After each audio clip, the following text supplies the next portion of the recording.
사도행전 2장 1절 이하 4절까지 내용을 통해서 보면 이제 성령 강림 사건으로 교회가 세워지고, 그리고 세워진 교회에 말씀이 선포되었을 때 3,000명의 회개 역사가 나타나고, 그리고 이어서 나면서부터 한 번도 걷지 못한 그 자들이 치유됨으로 말씀에 따른 표적이 함께함으로 말미암아 회개의 역사가 믿는 남자의 수가 5,000이 되었습니다. 그래서 예루살렘 교회는 점점 흥왕하고 있는 그때에 이제는 사탄 역시 마찬가지로 교회가 성장하는 것을 이제 대적하는 그런 모습들이 4장에서 기록되고 있습니다. 교회의 사도들이 이제는 공에 잡혀가는 그런 어려운 위경이 나타나죠. 교회의 직접적인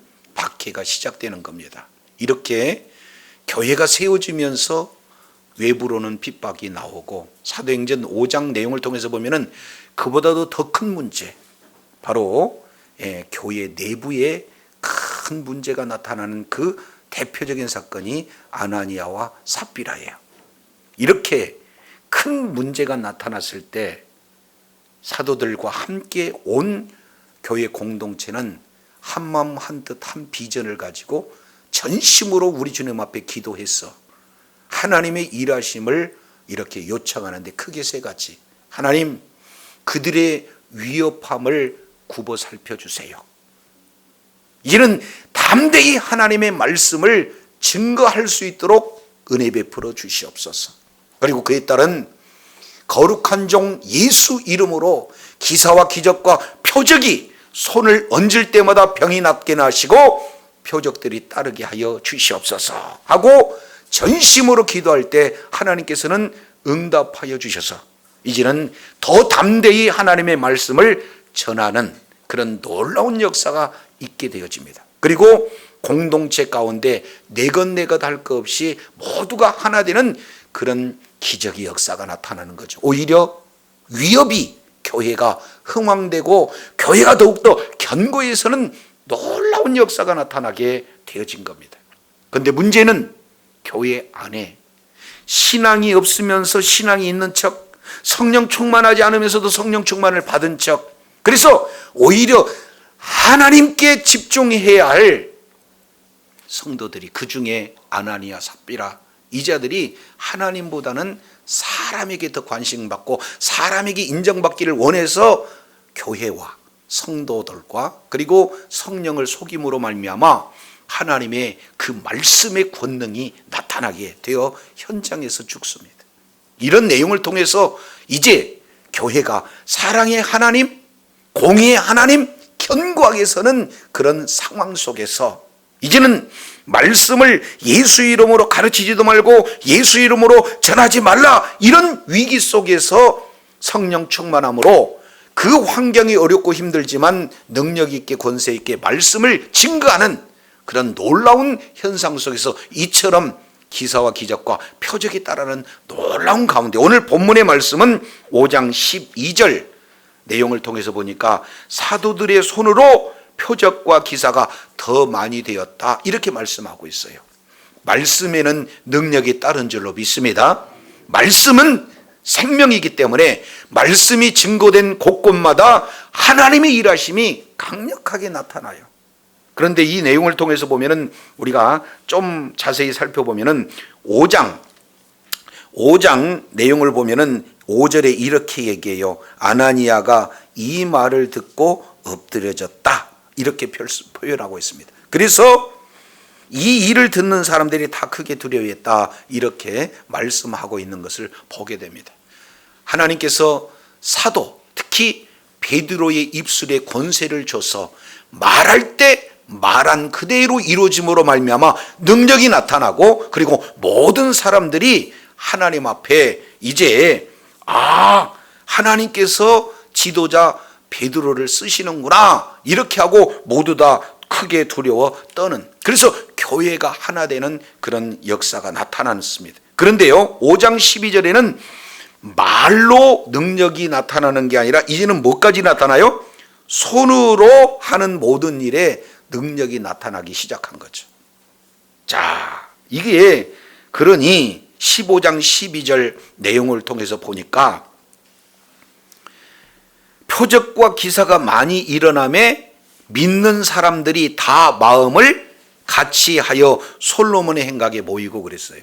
그러니까 말씀이 능력이 되고, 그리고 손으로 행하는 모든 일들마다 능력이 드러나게 되는 거니까 지금까지 많은 백성들은 경험하지 못한 능력의 말씀, 생명의 말씀, 이것이 바로 예수 그리스도의 십자가 부활의 그 메시지인데, 이 메시지를 듣고 모두들 함께 나와 모인 장소가 어디였다 그랬어요? 솔로몬 행각에 모였다. 이제 위축되지 않고요, 세상과 타협하지 않고요, 위협이 있어도, 이런 상당한 핍박이 있어도 공격적으로 하나님의 말씀을 증거하는 놀라운 역사가 임하게 되는 거예요. 이것은 모두가 다 하나가 되어서 이루어지는 그런 역사다. 이것을 5장 12절에 말씀하고 있어요. 자, 이렇게 능력 있게 권세 있게 복음이 증거될 때 듣는 대상은 두 가지로 이렇게 나누는 상반된 반응이 나타납니다. 13절 보세요. 첫 번째 내용을 통해서 보니까 감히, 그 나머지는 감히 그들과 상종하는 사람이 없다 하는 사람들이 있고, 두 번째는 뭐라고 표현하겠습니까? 백성을 칭송하는 사람들로 쫙 나눠져요. 한 사람은 두렵고 떨고, 또 한 부류의 사람들은 복음 전하는 그런 자들을 굉장히 존경하는 역사가 나타난다. 이것을 볼 수가 있어요. 한번 생각해 보세요. 아나니아와 삽비라 그래도 예수님을 잘 믿는다 하고, 그리고 자기 재산의 밭을 팔아서 하나님 앞에 드릴 수 있는 그런 믿음은 보통 믿음이 아니잖아요. 그런데 이것이 숨김으로 말미암아 하나님을 속이고 교회 공동체를 속이고 많은 사람들을 속이는 그런 내용이 되어서 베드로가 어찌하여 성령을 속였느냐 말하는 그 순간 죽게 됐다는 사실이 주변 사람들한테 퍼지게 되잖아요. 그러니 얼마나 무섭겠어요. 사람을 바라보고 하나님보다는 사람들에게 칭찬받고 존경받는 이런 외식적인 이런 신앙생활을 하는 사람이 현장에서 죽었다, 이런 내용이니까 그 아나니아와 삽비라보다 더한 외식적인 신앙을 가진 사람들은 가까이 하다가는 나도 죽겠구나, 그러니 그들과 함께 할 수가 없어서 멀리 떨어지는 사람이 있는 반면, 야, 지금까지 말만 번지르르하게 하고 겉으로 신앙 좋은 척하는 능력 없는 그런 어떤 신앙, 이런 인들보다도 말씀이 능력이 되어지고 정말로 많은 사람들에게 기탄 없이 예수 그리스도의 사랑을 증거하는 그런 사람들을 봤을 때 저분들이야말로 존경받는 사람들이다. 지금까지 대제사장이나 서기관 그리고 바리새인, 이런 이 기득권층에서는 어떻게든지 많은 사람들을 가지고 있는 권위를 가지고 억압하거나 아니면 가지고 있어 탈취한 물품을 가지고 많은 사람들을 제공함으로 오히려 존경을 받는 그런 방식으로 사람들에게 모았다면, 성령 충만한 사람들은 말씀도 전하고 말씀을 전할 때 자기 것 내 것 따지지 않고 오직 주님의 이름으로만 이렇게 공개하는 일들을 보니까 이것은 진짜 살아있는 생명의 그런 어떤 신앙생활을 하고 있는 거니까 저분들이야말로 진짜 존경해야만 하는 분이다 라고 해서 모든 주변의 사람들이 칭송하고 있는 그런 모습들로 나타나요. 복음이 증거되면 두려워서 떠는, 동시에 복음이 증거되면 칭송하는 역사가 이렇게 두 갈래로 쫙 나눠진다는 사실을 기억하시기 바랍니다. 저와 여러분이 복음을 증거하는 그곳에 두려워 떠는 역사, 칭송하는 역사가 있기를 예수 이름으로 축원합니다. 그렇습니다. 두 번째 내용을 통해서 보니까 5장 14절 내용을 통해서 보니까 믿고 주님께로 나오는 자가 더 많았다, 이렇게 표현하고 있어요. 아니, 말씀을 전하지 마라 위협하고 또 다시 더 위협하는 그런 내용이면 오히려 사람들이 줄 것이다 이렇게 기대했는데 오늘 내용을 통해서 보니까 어때요? 점점 더 많아지는 그런 역사가 이렇게 나타났다는 거예요. 이것은 굉장한 내용입니다. 그런데 이런 내용 속에서 왜 이런 일들이 나타날 수밖에 없는가? 이 부분들을 15절에 보면 조금 더 자세히 설명하고 있죠. 자, 15절 내용을 보니까 심지어 병든 사람을 메고 거리에 나가 침대와 요 위에 누이고 베드로가 지날 때에 혹 그 그림자라도 누구에게 덮일까 뭐 했어요? 바라봤어요. 아니 어떤 사람은 베드로 일정을 하나하나 따진 거예요. 오늘 베드로 선생님이 어디로 지나가실까? 그래서 지나간 내용을 알고는 자기 병든 사람을 거기다가 침대째 쫙 누이는 거예요. 왜? 혹시 그림자라도 덮였으면 하고 기대하는 내용을 지금 진행을 하고 있는 거예요. 자, 이 일은 왜 그렇습니까? 이것은 예수님께서 친히 이 모습들을 보여주셨어요. 우리가 잘 알겠지만 마가복음 이제 6장 65절에서 66절까지 이런 내용들을 살펴보게 되면요, 우리 주님께서 게네사렛 지역에서 복음을 증거했을 때 혹시 예수님의 옷깃만 잡아도 치유되지 않을까 해서 수많은 사람들이 너도 나도 할 것 없이 예수님의 옷자락을 만지는 역사가 나타났거든요. 그랬을 때 성경은 뭐라고 표현하냐면 만지는 자마다 다 고침을 받았다 이렇게 표현하고 있어요. 우리가 잘 알고 있는 혈류증 여인을 또 대표적으로 우리가 살펴볼 수가 있잖아요.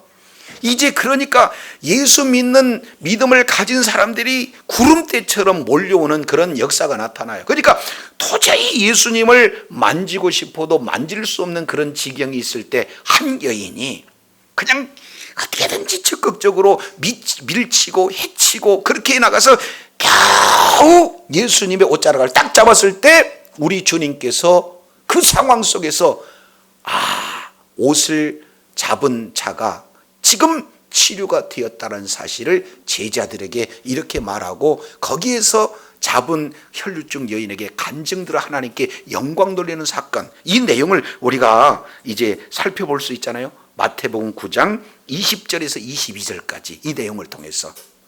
그러니 예수님의 그 능력이 이제 치유자에게 적용됨으로 말미암아 치유의 역사가 나타나는 이 내용을 예수님께서 보여주셨어요. 그런데 예수님의 사도, 예수님의 제자들이 이 일들을 이렇게 진행한다는 이런 소문들이 퍼져가지고는 베드로가 지나갈 때마다 이제는 잡을 수 있는 위치가 아니라 너무나 많은 사람들이 오니까, 그러니까 혹시 뭐라도 지나갈까? 그림자라도. 그런데 여기서 한 가지 우리가 생각해 볼 수 있는 내용이 있습니다. 15절 하반절에 보면 뭐라고 표현하냐면 혹 그 그림자가 누구에게 뭐 할까? 밑에다가 줄짝 치세요. 덮일까? 여기서 덮는다 하는 이 내용을 누가복음 1장 35절 바로 마리아에게 성령이 덮으면, 그 얘기는 성령의 능력이 임하면 이라는 뜻을 말씀하고 있어요. 9장 34절에도 이제 이러한 하나님의 구름 능력이 덮이면 이런 표현이에요. 그러니까 이는 베드로에게 능력이 나타나서 치료의 역사가 나타난다는 겁니까? 아니면 베드로가 이렇게 손을 얹거나 베드로가 지나가는 속에서 그림자가 덮는다는 것은 하나님의 능력이라는 거예요. 하나님의 능력이 오늘 이 시간 여러분들을 덮는 역사가 있기를 원합니다. 능력이 덮어질 때 기적이 나타납니다. 치료가 나타납니다. 문제가 해결됩니다. 이것은 사람의 능력이 아니라 성령의 능력이다 그 말이에요.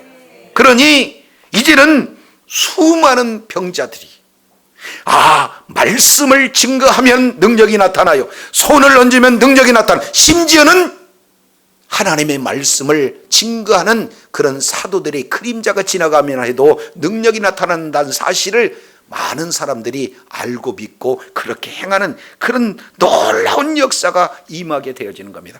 우리가 훗날 사도행전 19장 12절 이하 내용을 보면은 사도 바울의 모습도 흡사 이와 같은 내용이에요. 사도 바울이 너무나 많은 사람들이 몰려오기 때문에 어떻게 치유의 역사를 나타났습니까? 여러분, 가지고 있는 손수건 있죠? 그거 머리에 얹으세요. 가지고 온 이 앞치마 여러분 아픈 환부에 얹으세요. 이렇게 했더니 손 대는 그 순간, 이제 말씀에 순종하는 그런 순간 귀신은 떠나갔습니다. 그리고 질병은 치유가 됐습니다. 이 내용은 베드로의 사도 바울의 능력입니까? 하나님의 능력입니까? 믿는 자에게 나타나는 역사가 일어나게 된 줄로 믿습니다.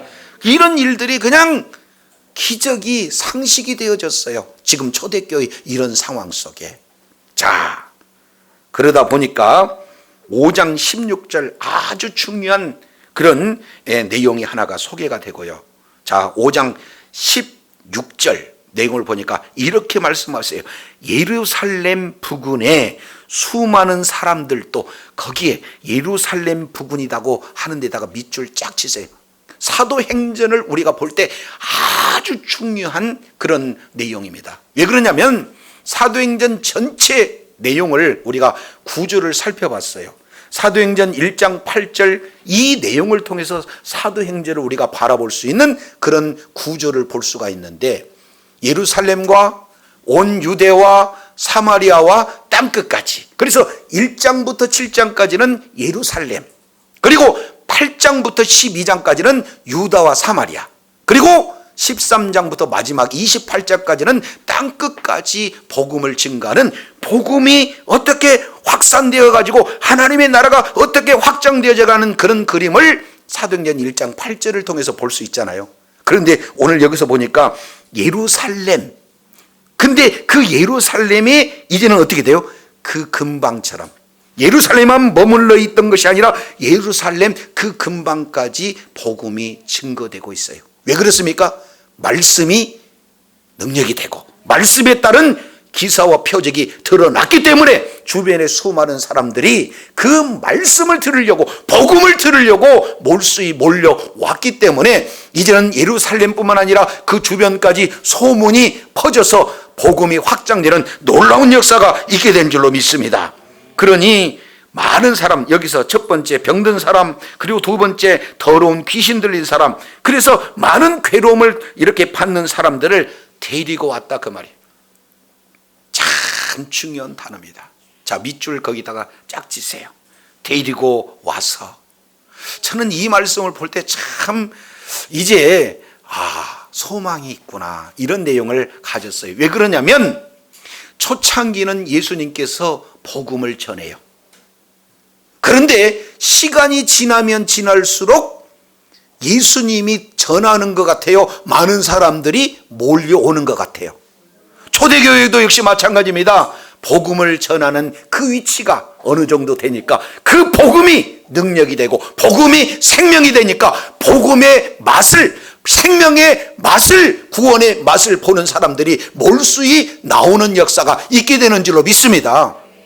음식도요, 맛있으면은 한 사람 한 사람이 야, 거기 한번 가보자 해서 거기 가는 것처럼 오늘 복음이 증거되는데 그 복음이 말로만, 글로만 이렇게 죽은 그런 내용이 아니라 살아있는 생명 말씀이 증거되니까 몰수히 이렇게 찾아오는 놀라운 역사가 있게 된 줄로 믿습니다. 이런 교회가 우리 한마음 공동체가 되어야 될 줄로 믿습니다. 여러분들이 있는 그곳에 복음을 증거할 때 여러분들에게 이 문제 어떻게 해결이 돼야 돼요? 어떻게 해야 당신같이 예수님을 믿을 수 있습니까? 달려오는 역사가 있기를 원합니다. 엄청난 사건이에요. 그래서 사도행전 5장 12절부터 16절까지 이 내용을 통해서 보면은 사도들의 말에 의해서 하나님이 일하심이 나타날 뿐만 아니라 하나님이 이제 사도들이 일하는 모든 환경 속에서 능력 있게 권세 있게 일하는 역사가 나타나서 이제 예루살렘뿐만 아니라 예루살렘 부근까지 하나님의 나라가 확장되는 그런 은혜가 있다는 사실을 정확하게 보여줘요. 교회는 점점 세워지면 문제가 나타날 수 있어요. 사단의 역사로. 그런데 외부적인 핍박, 이 내용에 우리가 합심해서 기도할 때 주여 이런 상황이다 할지라도 이 위협함을 주님께서 굽어 살펴보시고 담대히 하나님의 말씀을 증거할 때에 병자가 낫게 하시고 이사와 기적과 표적이 나타나는 놀라운 은혜가 있게 하여 주시옵소서 하고 환경에 굴하지 않고 담대히 하나님의 말씀을 증거할 때 이런 하나님의 놀라운 역사가 있게 된 줄로 믿습니다. 그런데 17절 내용을 통해서 보니까 이렇게 말씀을 하고 계세요. 그런데 앞에다가 그렇게 딱 써놓으세요. 그런데 대제사장과 그와 함께 있는 사람 즉 사두개인의 당파가 다 마음에 시기가 가득하여 일어섰다 이렇게 표현하고 있지 않습니까? 그때 당시 지도자들이에요. 성전에 나름대로 관리하고 있는 그러한 권위를 가지고 있는 자들이고 나름대로 기득권을 가지고 있는 그런 자들입니다. 근데 이 내용을 우리가 자세히 보면 23장 8절 사도행전 23장 8절 내용을 통해서 보면은 그들은 없다주의에 없다. 천사도 없다. 영도 없다. 부활도 없다. 다른 말로 성령의 능력도 없다. 그러니까 사두개인들은 믿는 믿음을 가진 내용은 어떤 거냐? 이 사람들은 내세보다는 현세에 집중하는 거예요. 살았을 때 권력을 가지고 살았을 때 나름대로 기득권층에 놓여 있어야 되니까 현실에 굉장히 충실한 사람들이에요. 그러니 성경을 영의 말씀으로 받아들인 게 아니라 뭐예요? 문자로만 받아들이면. 그래서 이들은 성경 전체를 믿지 않습니다. 모세 오경만 믿어요. 모세 오경 중에서도 이제 기적들은 다 빼버리고 문자들을 가지고 믿어요. 왜 그러냐면 제사를 지내야 이제 돈 바꾸고 그리고 재물 바꾸면서 거기서 막대한 수입이 나오니까 호구지책이 여기서 나오거든요. 그러니까 절대 이 기득권을 놓지 않으려는 그런 내용이기 때문에 이들의 성향은 친로마 형태의 내용이에요. 아주 현실의 권력에 민감합니다. 그렇게 해서 종교의 모습으로 그럴듯하게 하나님은 찾아요. 그리고 제사의 그런 형식적인 내용은 추구해요. 많은 사람들에게 절기를 지키는데 앞장서요. 그러나 하나님을 인정하지 않는 이런 아주 어리석은 그런 사람들이거든요. 이런 지도자를 앞에 배움을 받았던 이 사람들은 어떻게 됩니까? 영원히 살 수 있어요? 죽을 수밖에 없어요? 그런데 사도들이 전한 메시지는 말하는 즉 그 말에 따른 권위가 하나님의 능력으로 말미암아 이사와 기적과 표적으로 나타나게 되는 놀라운 은혜를 체험하게 됐다 그 말이에요. 그러니 많은 사람들이 야 복음의 능력이 저런 거구나 하고 칭송하는 그런 놀라운 역사가 나타나는데 문제는 수많은 사람들이 지금까지 사두개인들을 따라다녔는데 지금까지 종교 지도자를 따라다녔는데 이제는 누구를 따라다니냐? 사도들을 따라다녀. 그러니까 마음 가운데 시기가 가득한 그런 상황이. 그러나 그들은 지금 현재 가지고 있는 권력을 독점하고 있기 때문에 수많은 무리가 다 예수 그리스도를 믿는 믿음을 가졌다 할지라도 그들을 잡아 이렇게 가둘 수 있는 그 공권력이 가지고 있기 때문에 5장 18절 이런 일들이 나타나요. 사도들을 잡아다가 옥에 가두었더니 여기서 옥이라고 하는 내용은 공식적인 감옥을 얘기합니다. 국가에서 운영하는 공식적인 감옥. 그러니까 거기에다가 잡아다가 라고 하는 이 내용은 어떤 내용이냐면은 많은 사람들 앞에 공개적으로 수치 모멸감을 줘서 연행하는 그런 모습을 이렇게 표현합니다. 오늘날로 본다면 그냥 잡아가는 게 아니라요. 기자들을 다 동원해가지고 수갑 채워서 무릎 꿇어 해가지고는 거기서 아주 비참하고 수치스러운 모습으로 그냥 끌고 가다시피 하는 그런 모습으로 이렇게 잡아가는 거예요. 그러면 이 의도가 어디가 있겠습니까? 백성 여러분, 당신들이 지금 추구종하고 있는 이 사도들은 우리가 이게 완전히 그냥 장악할 수 있는 아무런 힘도 없는 무기력한 사람들이에요 라는 사실을 지금 보여주는 그런 장면이거든요. 그만큼 그런 자들을 무릎 꿇리고 갇힐 수 있는 그런 권세 능력이 우리에게 있습니다 라는 사실을 지금 보여주는 내용이기 때문에 공적으로 잡아가는 거예요. 많은 사람들을 보라는 의미로다가. 자, 그런데 하나님은 그 정반대입니다. 19절 내용을 보니까 그러나 라고 이렇게 표현하고 있어요. 그러나 공개적으로 사람들을 멸시하고 공개적으로 사람들에게 수치를 주는 그런 방식으로 그들은 진행했지만 하나님께서는 은밀하게 모르는 사이에 밤에 일들을 진행하는데 주의 사자가 뭐를 열고 끌어내렸다 그랬습니까? 옥문을 열고 끌어내렸다 이렇게 표현하고 있습니다. 근데 원문 내용으로 보면은 이게 옥문이 아니라 옥문들이에요.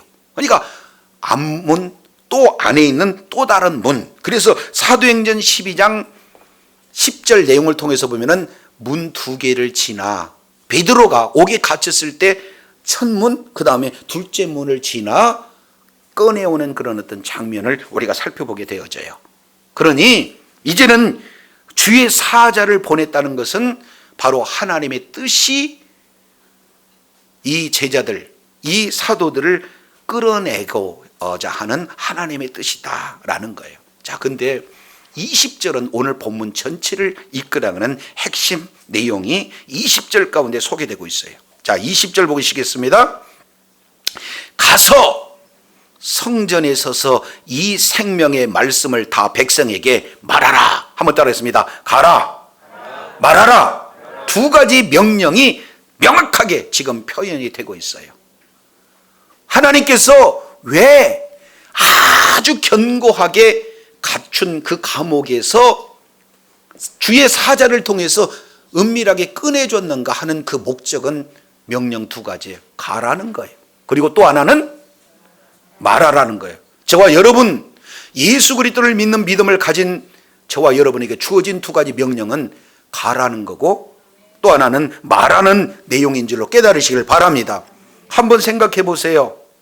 지금 사도들이 말씀을 전해가지고 갇혀서 그 속에서 담대히 이제 전함으로 말미암아 백성들이 겁나고 이렇게 두려워서 풀어주기는 풀어줬는데 위협하고 풀어준 거거든요. 도무지 예수 이름으로 가르치지도 말라, 예수 이름으로 전하지도 말라, 이것을 위협하면서 진행을 해줬다 그 말이에요. 그러면은 이 사도들은 끌려났으니까 지금부터는 이제 말하거나 가르치거나 그러면은 어떻게 되는 거예요? 이제 잡혀가서 큰 곤욕을 치른다는 사실을 이들은 너무나 잘 알아요. 그런데 전하다가 지금 잡혀버렸다 그 말이죠. 능력이 나타나고 권세가 나타나고 많은 사람들이 몰려오니까 너무 분개해가지고 잡아서 이제는 그 다음날 굉장한 고문 내지는 죽이려고 하는 그 의도를 가지고 딱 잡아놨는데 우리 주님이 그 상황에서 꺼내놨어요. 그러면 이게 구출된 사람들, 이 사람들 보면은 하나님 꺼내주셔서 감사합니다. 이제 안전하게 지켜주시고요. 이제 악한 이런 사람들 다 없애주세요. 이렇게 해야 되는 것이 일반적인 생각 아니겠습니까? 그런데 하나님은 우리들의 생각과 달리 뭘 하는 거예요? 한번 따릅니다. 가라. 저와 여러분이 가는 장소가 바로 가정으로 가는 거고 주부는, 그리고 사업하는 직장하는 분들은 이제 생업터전, 그리고 사업장, 직장 이런 속으로 가는 거예요. 그러면 가서 뭐 하라는 거예요? 말하라고 우리 주님이 말씀하고 있는 줄로 믿습니다. 주님이 저와 여러분이 보낸 그 장소에 저와 여러분은 해야 할 일이 있는데 그게 뭐냐? 말하라는 거예요. 누구에게 말하라는 겁니까? 백성에게 말하라는 거예요. 무엇을 말하라고 하는 겁니까? 생명의 말씀을 말하라는 거예요. 어디에서 말하라는가요? 성전에서 말하라고. 이 성전이라는 것은요, 이 사두개인들의 안방이에요. 앞마당이에요. 그들의 아예 그냥 주권이 장악하고 있는 그런 장소예요. 공권력이 미치는 그 장소예요. 다른 말로 위험한 장소예요. 우리가 가는 곳곳마다 복음 전해주셔서 감사합니다 할 곳이 아무것도 없습니다. 세상의 앞마당으로 저와 여러분 파송하는 거고, 그곳에서 전해야 할 내용은 무슨 말씀이에요? 말씀이에요? 그냥 말씀이에요? 생명의 말씀입니까? 생명의 말씀. 빌립보서 2장 16절 생명의 말씀을 전하라. 특히 예수님께서는 요한복음 6장 68절 내용을 통해서 말씀하고 있어요. 내 말이 영이요 생명이다. 우리 주님께서 말씀하는 것이 곧 영이요 생명인 줄로 믿습니다. 말씀 안에만 생명이 있습니다. 예수님 안에만 생명이 있는 줄로 믿습니다. 그 생명 대신 하나님의 말씀을 증거하라는 거예요. 왜? 이 백성들은 지금까지 사두개인을 통해서 겉으로는 하나님을 믿고 겉으로는 하나님 앞에 제사 드리는 그런 형식적인 그런 어떤 종교적인 생활을 진행하고 있지만 부활 없어요. 영도 없어요. 기적도 없어요. 이런 죽은 신앙을 가지고 들었기 때문에 말씀은 들어도 생명이 빠진 말씀을 들었잖아요. 그러니 우리 하나님께서 생명의 말씀을 가진 너희들, 이제 갇혀 있으면 이 말씀을 못 전하니 꺼내진 이유는 가서 생명의 말씀을 전하라 하고 주님께서 말씀하고 있는 줄로 깨달으시기를 바랍니다. 저와 여러분의 사탄 마귀에 완전히 갇혀 있던 우리들이에요. 우리들을 예수 그리스도를 믿는 믿음을 허락하시고 예수 믿게 하신 이유는 잘 먹고 잘 살고 기도 응답 받고 평안하게 살라고 저와 여러분을 구원해 주신 것이 아니라 저와 똑같이 저와 여러분이 예수 그리스도를 믿기 이전에 감옥과 같은 그런 환경 속에 놓여 있는 자들에게 말씀을 증거해서 말씀 속에 있는 생명을 붙잡고 죽은 영혼이 살아나고 모든 문제가 해결되어지고 하나님 나라의 소망을 가지고 날마다 삶의 현장이 천국되기 위해서 살아갈 수 있는 생명의 말씀을 전하라고 저와 여러분을 구원해 주신 줄로 깨달으시길 바랍니다. 그렇기 때문에 예수 그리스도를 믿는 믿음을 가진 자라면요, 두 가지가 있어요. 하나는 구원의 문제, 또 하나는 사명의 문제. 그래서 구원받은 저와 여러분에게는 모두에게 사명이 있는 줄로 믿습니다. 있는 그곳에서 말씀이 영이요 말씀이 생명이기 때문에 복음의 말씀을 증거할 때마다 살아나는 역사, 회복의 역사가 있게 된 줄로 믿습니다. 그래서 21절 내용을 보니까 이렇게 말씀해요. 그들이 듣고 언제? 새벽에 어디에 들어가서? 성전에 들어가서, 성전이라는 것은 기득권층이 공권력으로 하는 아주 위험한 장소 아니겠습니까? 그곳에 들어가서 가르쳤다. 여기서 가르친다는 것은 미완료. 한마디로 본다면 새벽 일찍이 새벽밥 먹고 나가가지고 처음부터 들어온 사람들, 오는 사람들만 다 가르치는 거예요. 여러분, 예수 믿어야 돼요. 예수님만이 생명입니다. 예수 그리스도가 바로 우리의 구세주십니다라고 아침부터 외치는 그런 사도들의 모습을 우리가 살펴볼 수가 있어요. 자, 그런데 문제는 21절 하반절 내용을 보니까 이렇게 말씀하십니다. 뭐라고 얘기해요? 대제사장과 그와 함께 있는 사람들이 와서 공회와 이스라엘 족속의 원로들을 다 모으고 사람들을 오게 보내어 사도를 잡아라 이렇게 얘기했어요. 그들은 많은 사람들에게 공개적으로 잡아다가 아주 수치스러운 모습으로 잡아가는 그런 어떤 내용. 그러면 이제 날이 새면 이들을 잡아다가 만천하에 아주 그냥 엄청난 그런 위해를 가하려고 하고 있는 그런 터라 모두들 와가지고는 그 잡아온 사람들 데리고 와 이렇게 얘기를 했더니 22절 그 말을 들은 부하들이 가서 옥에서 사도들을 이제 보지 못하고 돌았습니다. 아니 옥에 갔는데 옥에 사도들이 없어요. 얼마나 문제가 지금 심각한 상황입니까? 그러면서 23절에 이렇게 얘기해요. 우리가 보니 옥은 든든하게 잠겼습니다. 지키는 사람이 문에 서 있습니다. 그런데 문을 열고 봤더니 그 안에 한 사람도 없습니다. 너희들 왜 와? 데리고 오라고 그랬더니 왜 그냥 오냔 말이야? 이렇게 얘기했더니 가서 봤더니요 아주 단단하게 옥문이 잠겨져 있잖아요. 그래서 아니 주변 사람들이 다 지키고 아주 딱 있더니 밤새 뭔 일 있냐 그랬더니 전혀 없어요. 그런데 가서 문을 딱 까고 봤더니 한 사람도 아니고 12사람이 다 없는 거예요. 지금 이게 뭔 일입니까 하고 지금 와서 보고 드리는 그런 어떤 내용이거든요. 이렇게 지금 말씀하고 있어요. 여기서 우리가 한번 생각해 볼 수 있는 내용은 그냥 12사람이 빠삐용처럼 뿅 이렇게 옥을 탈출했습니까? 아니면 있는 상황은 그대로 있는데 쓱 사라져 버렸습니까? 이것은 기적의 역사예요.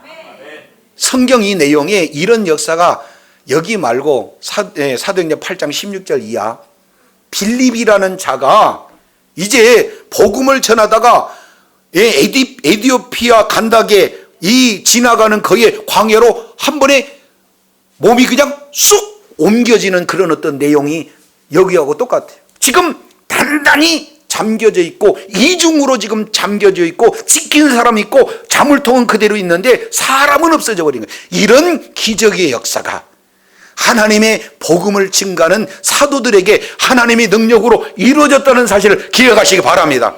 우리 상식으로 과학으로는 이해가 안 되는 기적의 역사가 지금 일어나게 된 거예요. 그러니 기적을 부인하는, 부활을 부인하는 하나님의 영도, 이것도 부활하는 이 사람들이 봤을 때는 얼마나 놀래자빠질 이야기냐 그 말이에요. 그래서 24절에 이렇게 얘기합니다. 성전에 맡은 자와 제사장들이 이 말을 듣고 뭐 했다? 의욕했다. 요 의욕했다는 뭐냐면 당황했다요. 보시피식 하는 사람이 당황하지 마세요? 그걸 뭐라고 그래요? 아유, 흉내는 잘 못 내겠네. 근데 그런 당황이 아니고 이스라엘 백성들이 구약의 내용을 통해서 보면은 자, 애굽에서 하나님의 권능을 통해서 탈출했습니다. 그래서 노예 생활에서 룰루랄라 이제 하나님의 약속의 땅으로 가는데 하필이면 앞에 놓여 있는 것이 홍해예요. 앞으로 갈 수도 없어요. 그런데 뒤에 바라봤더니 애국군이 추적이 와요. 그러니까 앞으로도 가도 못하고 뒤로 가지도 못하고 이런 상황에서 나타나는 용어 하나가 당황하다라는 뜻입니다. 얼마나 우왕좌왕하고 지금 어찌해야 할 바를 모르는 이런 지극히 당황한 그런 어떤 상태가 계속 되어지고 있는 거예요. 이 일이 어떻게 하면 될까? 사람들이 이런 상황 속에서 와갖고 얘기합니다. 사람들이 있대요. 어디 있냐? 옥에 가던 사람들이 성전에 서 있습니다. 뭐 하고 있는데 백성들을 지금 가르치나이다. 이렇게 얘기해요. 이들은요, 더 신기하고 놀라운 내용은 지금 갇혀져 있는 감옥에서 어떻게 이들이 나왔을까 하는 것도 정말로 기적적인 내용인데 이들이 도망갈 거라고 당연히 생각하고 있는데 지금 어디에서 있다? 성전에서 있다. 그 얘기는 도망가겠다는 거예요. 나 잡수시오 하고 있는 거예요. 잡혀가도 우리의 전할 일은 해야 되겠다. 그러면서 너희 가르치기만 하면 가만히 두지 않는다. 위협하고 있는데 거기서 가르치는 이 일에 그 사람들이 더 지금 놀라 자빠져 있는 그런 상황이 되지 않습니까? 그래서 이 소식을 들은 자들이 26절에 가서 보니까 이렇게 표현하면 성전 맡은 자가 부하들과 같이 가서 그들을 뭐 했다? 이건 잘못된 표현. 잡아왔다 그 내용이 아니라 모셔왔다 이렇게 이해하세요. 문맥으로 보면. 왜 그러냐면 그 뒤에 강제로 못했다라고 표현한 거예요. 여기서 강제로 못했다 하는 것은 폭력을 행사해서 매질을 행사해서 그들이 하던 방법대로 하지 못했다는 뜻이거든요. 그러니까 처음에 잡아갈 때는 아주 위압적으로 아주 공개적으로 수치를 주면서 잡아갔는데 여기서 가서 봤더니 아니 강제로 잡아올 수가 없어요. 왜 그렇습니까? 뒤에 보니까 이렇게 해석을 해놨죠. 왜 강제로 잡아보지 못했냐면 백성들이 돌로 칠까 뭐 했다? 지금까지 백성들을 한번 생각해 보세요. 야, 우리가 저놈들한테 속았구나. 아니 부활도 없다, 영도 없다, 천사도 없다, 기적도 없다. 그저 종교 행위만 제대로 하면 경건의 모습만 있으면 하나님이 은혜 주신다, 복 주신다 이렇게 가르쳤던 그 가르침에 지금까지 속아왔는데 예수 그리스도께서 전하신 그 복음, 예수님이 우리들의 모든 죄 문제를 다 담당하셨다. 그러니 제사는 이미 파했다. 예수 그리스도를 믿는 믿음을 가진 그 자에게 영원한 생명이 주어진다. 그리고 예수 그리스도를 믿는 믿음을 가진 자에게 이러한 하나님의 놀라운 은혜가 임한다. 이런 내용들이 실제 말대로 능력 있게 권세 있게 드러나는 것을 현장에서 보니까 형식적으로 종교적으로 진행했던 그 많은 사람들이 누구에게 달려오겠어요? 사도들의 가르침에, 복음에 돌아오는 놀라운 역사가 있게 된 줄로 믿습니다.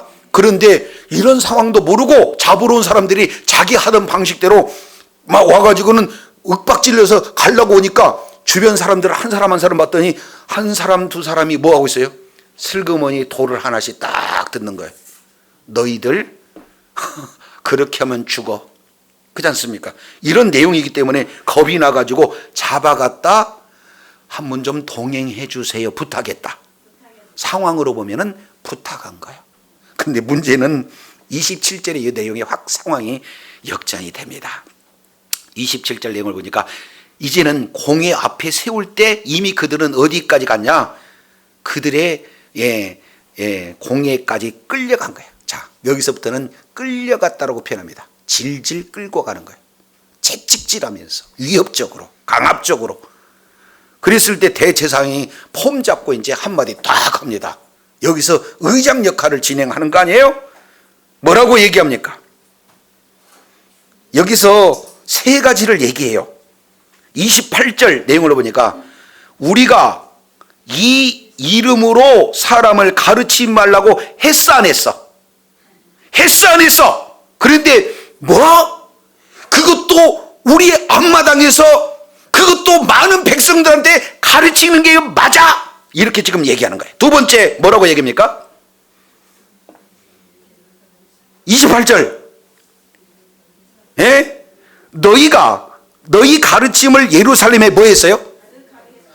지금 모두가 다 3,000명, 남자만 5,000명, 그리고 남은 사람 이러면은 최소한 10,000명 이상이 다 몰랐어요. 다 몰려갔어요. 그 당시에 예루살렘에 약 30,000명 있다고 이렇게 학자들이 주장하면은 3분의 1이 넘어간 거 아니에요? 그러니까 나머지 3분의 2라도 지키려고 했던데 그나마도 이사와 기적과 표적이 예루살렘 주변까지 건너가지고는 모두 다 몰려가니까 지금 너희가 이 일을 했단 말이야. 두 번째 물어요. 아주 위협적으로. 그리고 세 번째 뭐라고 표현합니까? 너희가 그렇게 하는 것은 이 사람의 피를 우리로 뭐하고자 함이라? 여기서 문제는요, 이 사람. 예수라는 용어도 쓰기고 쉽지 않은 거예요. 그러니까 예수님의 피라고 표현하지 않고 이 사람의 피를 이렇게 애눌러서 표현하고 있어요. 이들이 지금 마음 가운데 이게 두려워하는 내용이 있거든요. 왜 그러냐면 빌라도 법정 앞에서 뭐라고 그랬습니까?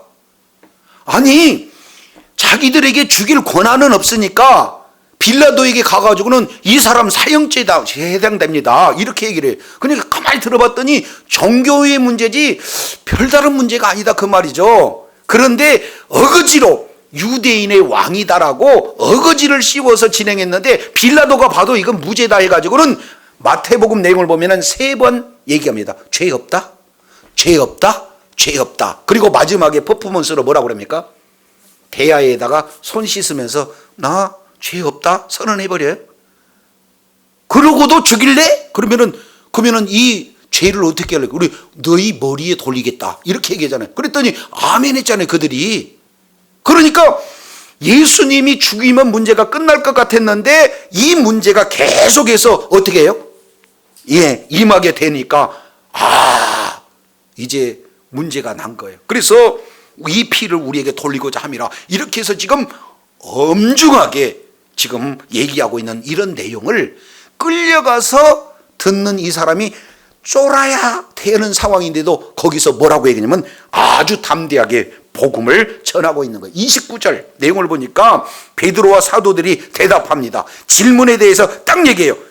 여러분, 내가 너무 무섭게 얘기했나요? 아니, 부드럽게. 여러분, 사람이 말하는 것보다 하나님의 말씀에 순종하는 것 마땅하는 거 아닙니까? 이렇게 전하는 거예요.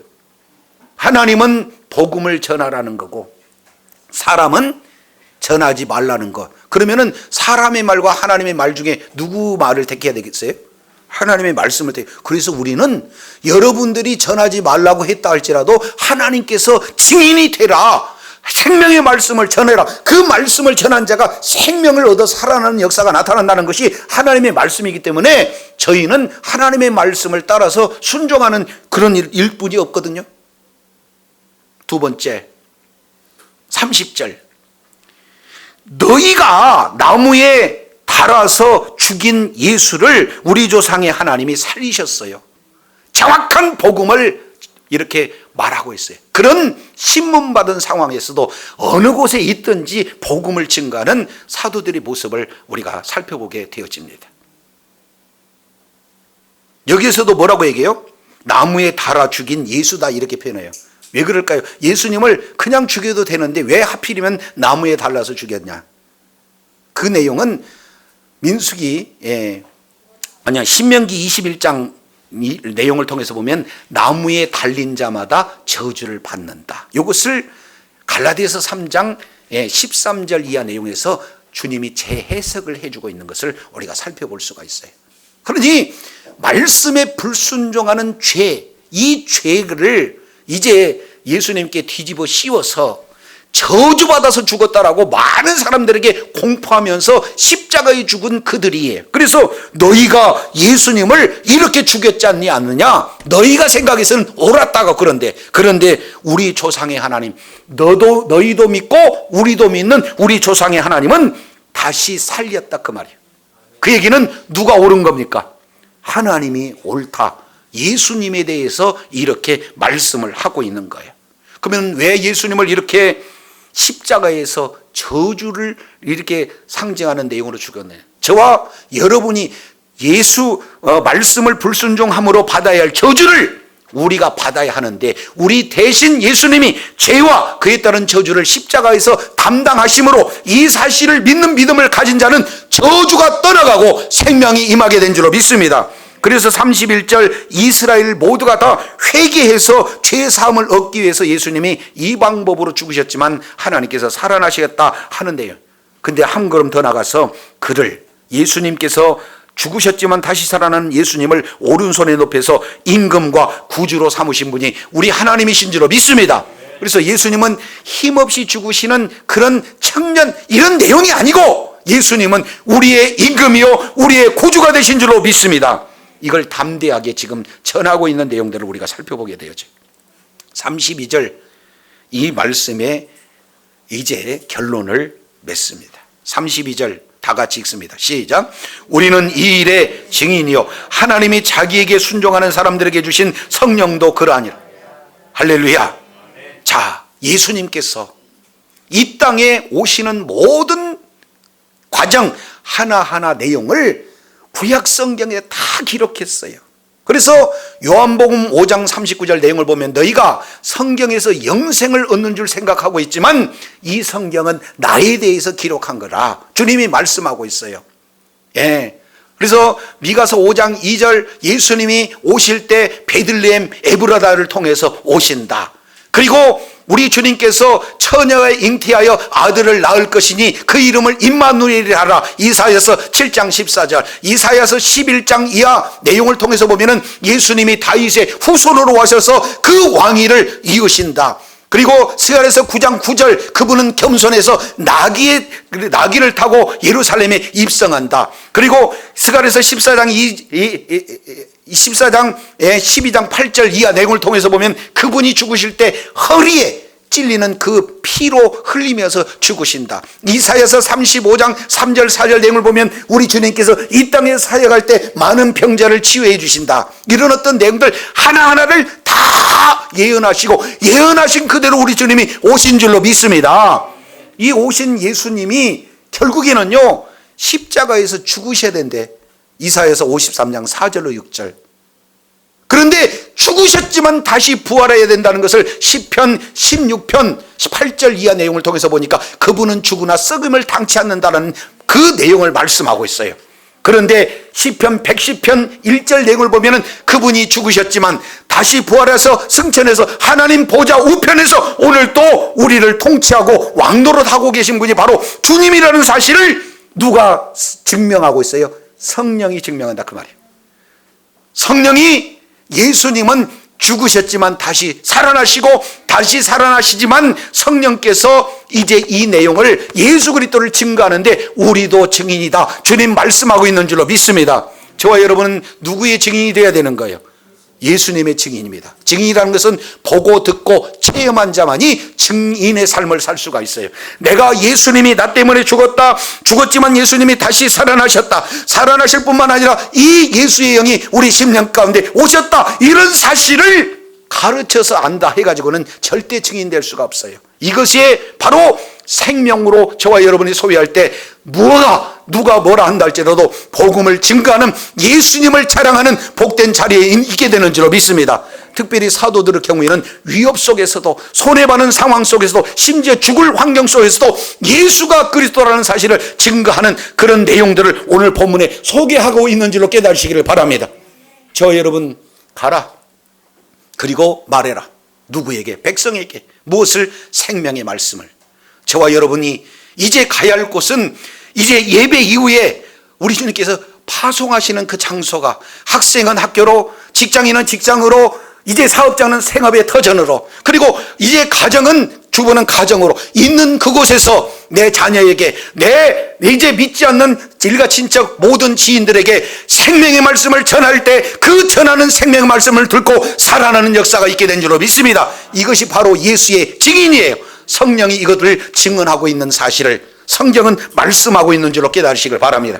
저와 여러분이 예수 그리스도를 믿는 믿음으로 그냥 거저 예수 믿고 천국 가고, 예수 믿고 축복받고, 예수 믿고 행복받는 이런 지상 사역에서 있는 아주 초보적인 신앙을 넘어서서 이제는 내가 예수 그리스도의 증언이라는 이런 사실을 가지고 한 사람 한 사람에게 복음을 증거하는 복된 역사가 있어야 될 줄로 믿습니다.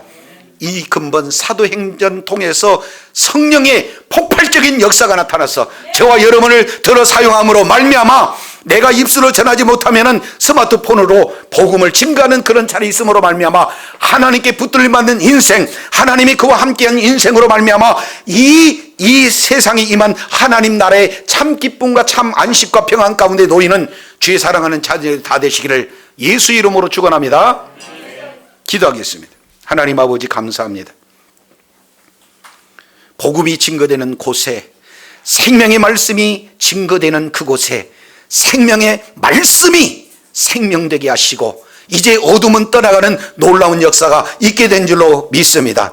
사도들이 위협 속에서도 담대히 복음을 증거하는 그곳에 하나님이 동행하심으로 말미암아 이제는 육체를 아예 꺼내줘서 이동시키는 놀라운 역사를 아버지 하나님이 경험하는 것을 살펴보면서 이제 복음 전하는 그곳에 예수님께서 약속하신 대로 내가 세상 끝날까지 너희와 함께 하시는 그 약속이 이루어진 줄로 믿습니다.